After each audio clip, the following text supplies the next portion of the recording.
안녕하세요. 오늘은 여러분들의 제품을 어떻게 하면 해외 시장에 수출할 수 있을 것인가에 대한 해외 시장 진출 ABC 전략에 대해서 말씀을 드리려고 합니다. 사실 우리나라 농산물이나 축산물, 임산물 또는 수산물들을 해외 수출하는 게 결코 쉽지는 않습니다.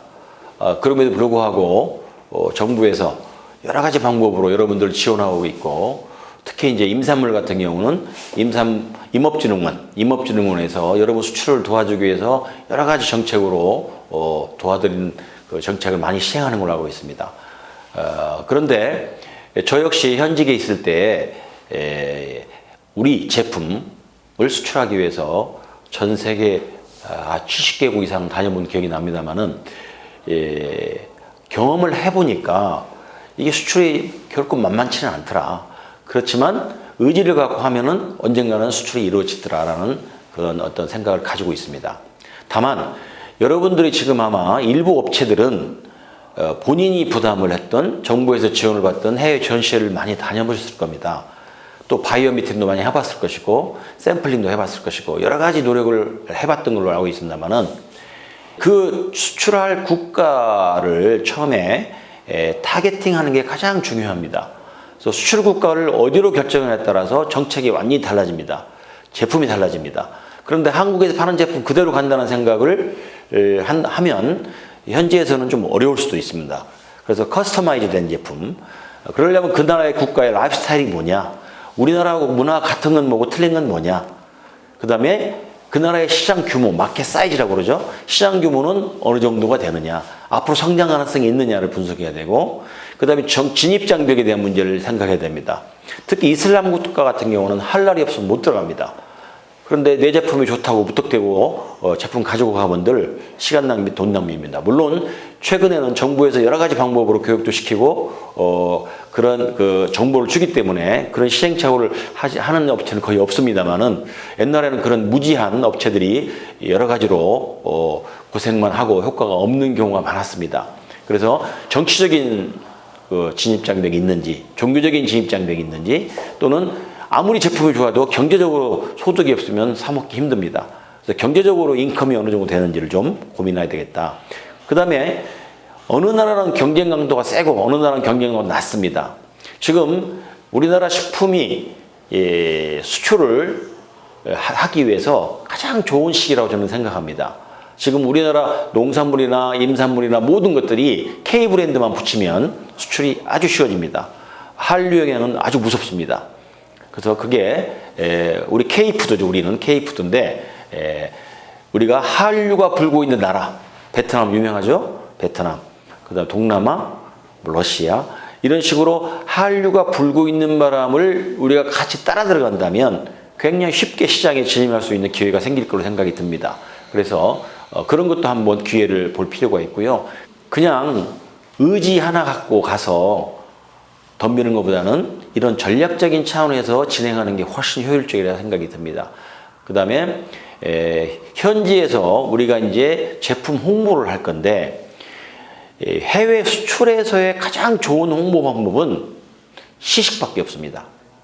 일단 입맛 잡는 게 최고입니다. 그래서 본인이 예산을 넣든 아니면 지방자치단체랄지 정부 보조를 받든 해서 시식을 무식하게 해야 됩니다.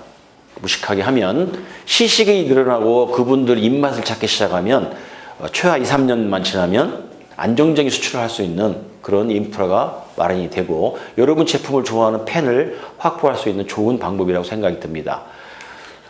자, 그렇다면 그 현지 나라에 어떻게 고객을 발굴할 것인가가 중요합니다. 그래서 만약에 여러분이 전시회를 가거나 상담회를 갈 때 정부나 지방자치단체가 많이 그런 행사를 하고 있습니다만은, 여러분 그냥 피동적으로 따라가지 마시고 여러분이 가시기 전에 그 나라의 문화, 시장 사이즈, 그 다음에 경쟁, 이런 것들을 좀 고민하시고 조사하신 뒤에 그 다음에 여러분들이 그 바이어를 누구를 만날 것인가도 고민하시고, 정말로 바람직한 거라면 그 바이어하고 미리 연락을 해서 이메일이나 여러 가지 방법으로 현지에 갔을 때 그 바이어를 바로 만날 수 있는 프로세스를 한다면 전시회가 정말 돈 쓰는 만큼 효과가 몇 배 있을 거라고 생각이 듭니다. 자, 두 번째는 여러분이 바이어 상담을 해보면은 대부분이 독점권을 요구합니다. 바이어라고 다 바이어가 아니라는 얘기죠. 그래서 바이어가 생기거나 상담이 되면 그 바이어에 대한 검증이 꼭 필요합니다.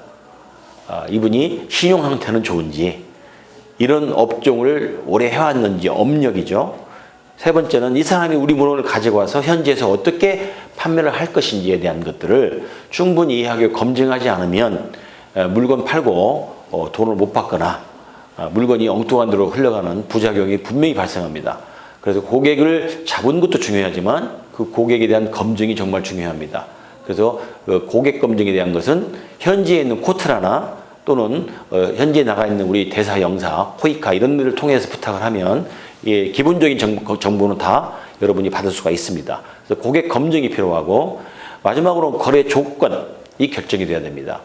뭐냐면 여러분 잘 경험이 있으신 분은 아시겠지만 대부분 외상으로 달라고 하는 데가 많을 겁니다.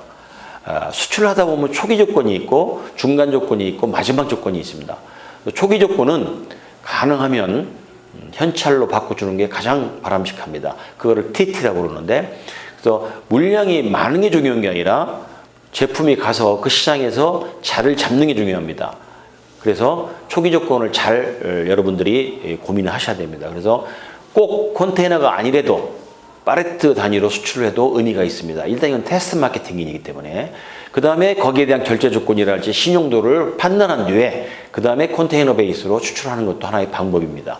그 다음에 2단계는 뭐냐면 1년에 4컨테이너, 5컨테이너를 약속을 지켰다면 이제 2단계에 들어가서 신용 또는 가격 여러 가지 방법을 조금 바이어한테 유리하게 해주는 조건입니다.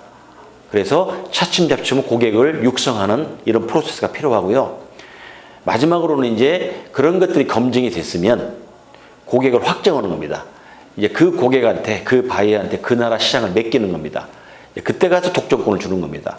그 다음에 고객을 지원하기 위해서 전시회를 가서 고객을 지원하거나 시식 행사를 동시에 같이 하거나 그 다음에 여러분 제품의 브랜드 관리를 같이 해주거나 이렇게 했을 때 안정적인 수출 시장이 구축이 되고 여러분이 고생한 거에 대한 결과도 만족스럽게 나올 거로 생각이 듭니다.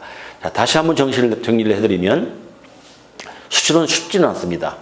쉽지 않으니까 안 할 것이냐? 생각을 바꾸자는 얘기죠. 일단 하자는 얘기죠. 다만 방법을 바꿔보고 여러분이 정부 지원이나 여러분이 할 수 있는 거 여러분이 열심히 하시고 정부나 주위에 도움받을 건 충분히 받아서 진행을 할 경우에는 수출에 대한 효과가 장기적으로 좋게 나타나리라고 생각이 듭니다. 여러분 수출하는 사람이 꼭 애국자입니다. 정부에서도 여러분들 수출을 도와주기 위해서 굉장히 많은 지원책이 있습니다. 꼭 들어가서 아까 말씀드린 대로 인터넷 찾아보셔서 지원 정책을 다 보시고 여러분 제품에 맞는 그 정책을 꼭 신청하셔서 여러분 노력에 도움이 되도록 하는 그 활동이 좀 필요하다고 생각이 듭니다. 감사합니다.